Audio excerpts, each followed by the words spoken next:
Siège de la Sodexam, en zone aéroportuaire dans la commune de Port-Bouët. C'est ici, sur cette station et 13 autres réparties sur l'ensemble du territoire ivoirien, que sont collectées 24 heures sur 24 les données à traiter en vue de la production d'informations pour les bulletins météo. Des stations désormais intégrées et automatiques. La station automatique, elle est dotée de capteurs qui permettent de mesurer la température, l'humidité, le rayonnement solaire, la direction du vent et la vitesse du vent. On a également des températures dans le sol, la quantité de pluie. Elle fait la collecte des données qu'elle transmet et ces données-là sont traitées par un service pour pouvoir avoir toutes les informations que nous avons aujourd'hui. Ce sont les ingénieurs météo du service prévision qui reçoivent ces données et les traitent pour permettre aux populations de connaître la couleur du temps. Ces données nous permettent de voir déjà ce qui s'est passé la veille. En même temps, ces informations sont aussi traitées selon plusieurs techniques qui nous permettent donc de voir un peu l'évolution de chaque paramètre. Et également, nous recevons aussi des données comme des images satellites qui nous permettent effectivement de voir une photo de l'atmosphère où on voit un peu les nuages et on essaie de suivre leur déplacement. Donc, c'est l'ensemble de ces données traitées qui permettent aux prévisionnistes de donner l'information à la population. Quand on aura tel temps ou un autre temps, ou pluie ou pas pluie. Après cela, place à la diffusion de l'information.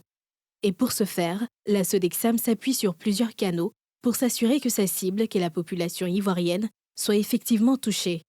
Ce bulletin d'information météo sera ventilé à travers nos différents canaux de communication. Dans la démarche d'améliorer les informations que nous mettons à la disposition de la population, l'État de Côte d'Ivoire va nous accompagner dans un vaste projet pour moderniser nos infrastructures techniques et nos outils de production pour que la population soit satisfaite de nos informations météorologiques que nous ventilons à leur endroit. Donc nous demandons à la population de faire confiance à la structure de l'État chargée de la météo. Les prévisions météorologiques de la Sodexam sont aujourd'hui fiables à 85%. Un taux qui va certainement s'améliorer avec la mise en œuvre de ce projet annoncé.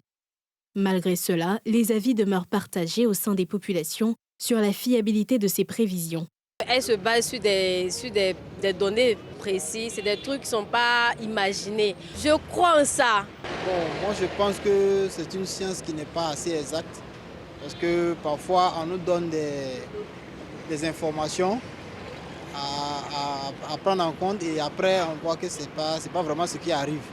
Parfois on nous dit qu'il va pleuvoir ou la température sera à un tel degré dans une telle zone et on ne voit pas vraiment ça parfois, donc j'y crois pas trop.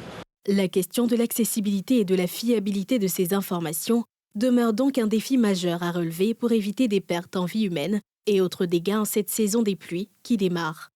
Selon une enquête de satisfaction menée par le Centre d'information et de communication gouvernementale, CICG, 77% des populations interrogées sont satisfaites des informations météorologiques produites par la Sodexam, soit près de 8 Ivoiriens sur 10.